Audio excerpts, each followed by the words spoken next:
Hello and welcome to the Raw review here on Wrestling with Regret. Quick update on the merchandise front. I didn't want to wait until Wednesday Warfare to announce this, but if you watch that series every Thursday morning, you know I've got a saying now, like what you like, don't be a dick. Well, that saying now is on its very own t-shirt on my Pro Wrestling Tees store. It's a brand new design with two wonderful color combinations. You can have it in black and yellow or yellow and black. Check that out along with all my other snazzy shirt designs at prowrestlingtees.com/wrestlingwithregret. And with that, time for the review. So you know how last week there was that segment between Randy Orton and Matt Hardy that was like a really appropriate way to seemingly write off Matt Hardy's character from programming? Well, I guess they decided another week of that couldn't hurt matters. So they've been advertising all week this no-holds-barred match with Orton and Hardy. And we've been seeing these videos online of Hardy in a neck brace. What the hell's going to happen? So Randy Orton shows up and basically he says, the match isn't going to happen. Matt Hardy appears, again, wearing the neck brace. He's not clear to compete,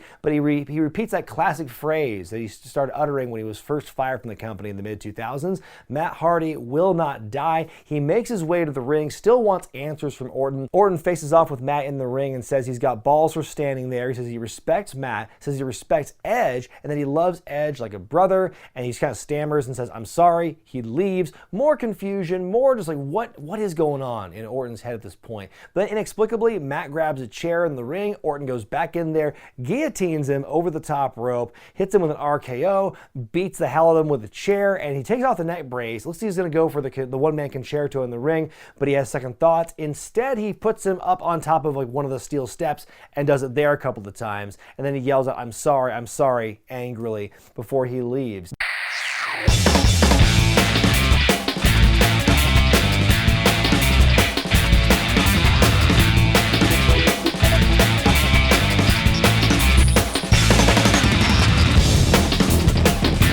First match sees Eric Rowan taking on Aleister Black. This is the most competitive match either of these guys have had in several weeks. They've been all just exclusively facing local talent and jobbers, one or two move squashes. This was competitive. It does end with two black masses from Aleister to win the match though, so good look for him. On Sunday, Charlotte Flair invaded NXT TakeOver Portland and attacked Rhea Ripley and Bianca Belair after the Women's Championship match. And here on Raw, she addresses what she did on Sunday. She basically says, she came up through NXT and helped make NXT what it was. She calls all those young whippersnappers of today's NXT entitled for trying to encroach on Raw and everything, so says she will humble Rhea Ripley at WrestleMania for the NXT Women's Championship. It is a short and sweet promo, but it's solid nonetheless. 24/7 Championship Triple Threat match as Riddick Moss defends against Mojo Rawley and R-Truth. What is the nature of the relationship between Riddick and Mojo now? Are they still a team or what's going on? This is a very short match. Makes you wonder why they even had this thing at all, because at one point, Truth hits the five-knuckle shuffle in tribute to his childhood hero John Cena,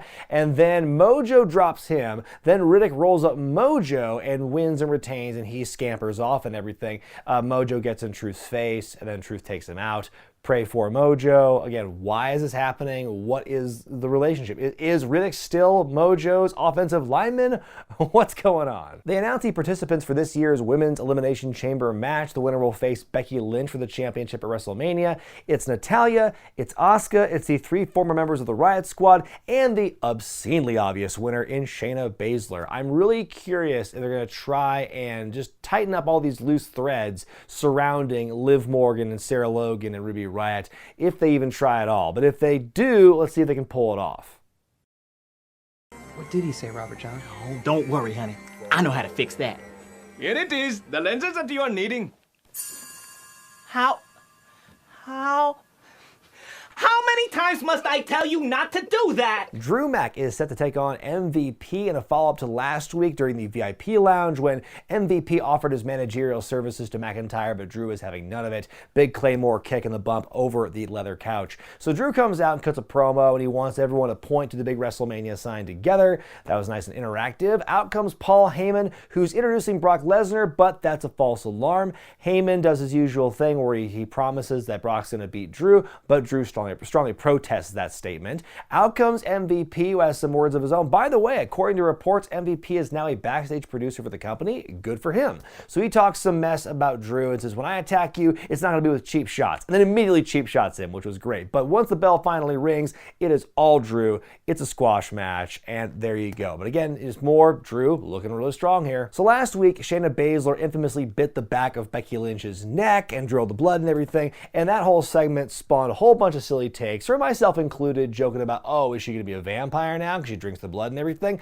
But fair point to the people who point this out in the comment section and on social media. It's not a vampire thing, it's like a lion thing where they bite the back of the neck to establish dominance. Okay, point taken, makes total sense. So Becky Lynch comes out this week to address what happened, and she's got this big sack of money, and she pours it out and says, this is the upfront payment of the fines I will be receiving after I get my hands on Shayna Baszler. Nice use of props. Anyway, she says, she wants to take on Shayna Baszler not because she has to, but because she wants to. By the way, I really loved the fashion choice with Becky Lynch here, because she's wearing this leather jacket, and you see like the nameplates of the women she has beaten since being the Raw Women's Champion. That was kind of a nice little touch there. But then Shayna Baszler herself shows up on the big screen and says she's going to chew through her competition in the Elimination Chamber, and then at WrestleMania, she's going to tear the shit out of Becky Lynch, and she said a swear, and it wasn't censored. As Hilaire is back, baby. And then Becky wraps up the promo by saying, oh, well, I'll be keeping an eye on you at Elimination Chamber. Again, is there any question as to who's winning that Chamber match? It's painfully obvious. And, sometimes obvious does not mean bad. I'm looking forward to that match. It's just, we're just kind of like, okay, let's get to that point.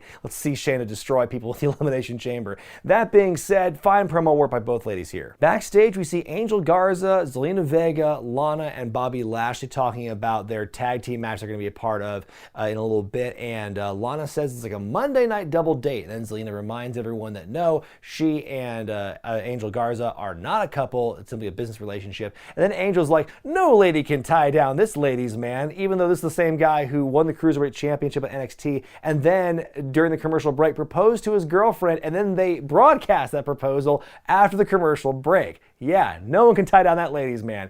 Anyway, we go to our next match as Lashley and Garza take on Humberto Carrillo and Bobby Lashley. Speaking of Garza, he's showing some great charisma here. At one point on the outside, he gets a kiss from this plant in the audience, then turns around, immediately gets taken out with a dive by Humberto.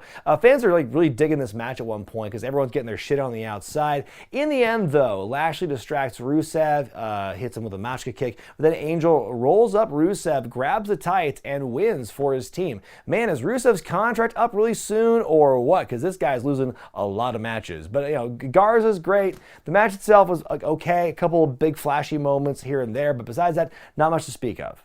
Sane, one half of the women's tag team champions, back in action, taking on Natalya.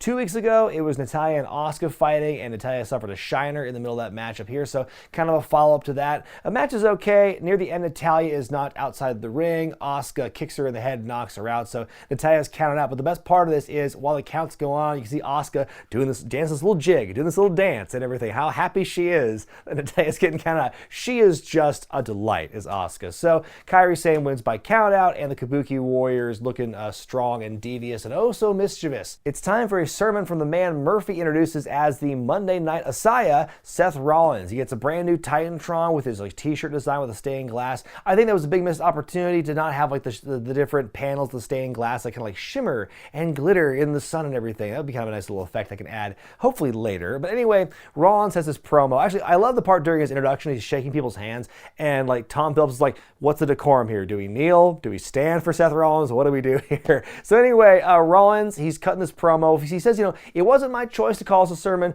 but my words are divine. I love this low-key arrogance by Rollins here. He says phase 1 of his plan is complete. Phase 2 involves seeking out the weak and the non-compliant.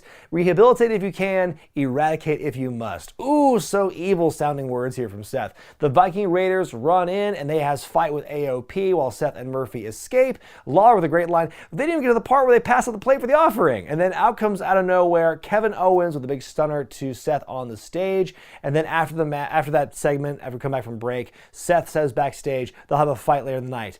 So I guess this angle's not done yet with these two teams, But why is it not over? How much more one-sided can the shit get? The OC come out to cut a promo, and Carl Anderson calls AJ the new Mr. WrestleMania, which that screams like this is a 2K storyline where they say the new Mr. WrestleMania. That seems so 2K story mode to me.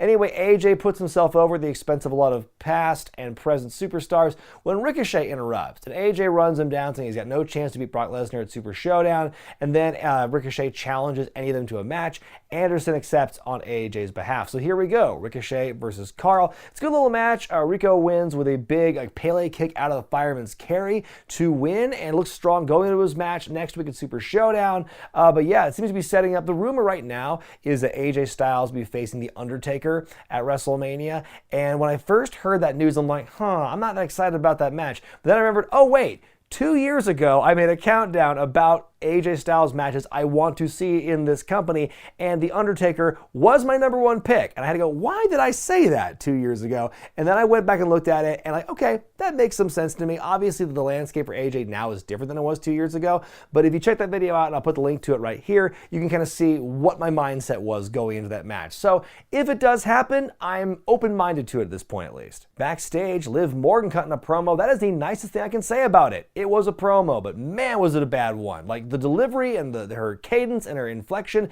did not match at all the message she was trying to convey. Sounded like she was going to cry the entire time. Sweet sassy Molassy, this is a bad promo. What are they doing with this poor woman? Hey kids, do you want the same main event you saw last week? Well, you're in luck, because it's the Messiah Maniacs, Murphy, Akam, and Razor in a 6-man tag match against Kevin Owens and the Viking Raiders. It's a fine enough match, but nothing we hadn't seen from 7 days prior. In the end, KO hits Murphy with a stunner. Great bump by Murphy, by the way. And then Seth Rollins runs in, gets his guys DQ. Seth and the guys beat down Kevin, and Seth says, we're going to crucify you here. Oh, are they bringing out the Undertaker symbol? But no, the Street Profits show up to save the day. Great call by Tom Phillips. How about some profits? The Street Profits, that is. Oh man, it all makes sense now. Was this the whole game all along, guys? You're so clever. Anyway, the good guys clean house. Seth escapes on the stage. Big dual dive from Ivar and Montez Ford, and Ford clearly with a height advantage on that dive, by the way, onto the baddies. And so it's basically a different permutation of this battle we've been seeing for the last several weeks now. It's a new coat of paint, but it's basically the same car as we fade to black. This episode just felt really bland and so-so to me, and maybe it's because I just saw NXT TakeOver. And say what you will about the NXT, style and formula, the action we saw on Sunday beat the hell out of anything we saw on Monday in terms of straight-up in-ring action. But I will say though, even though I don't think another week to the Orton Hardy saga was purely necessary, I appreciated what they did here, and it did add a level of intrigue.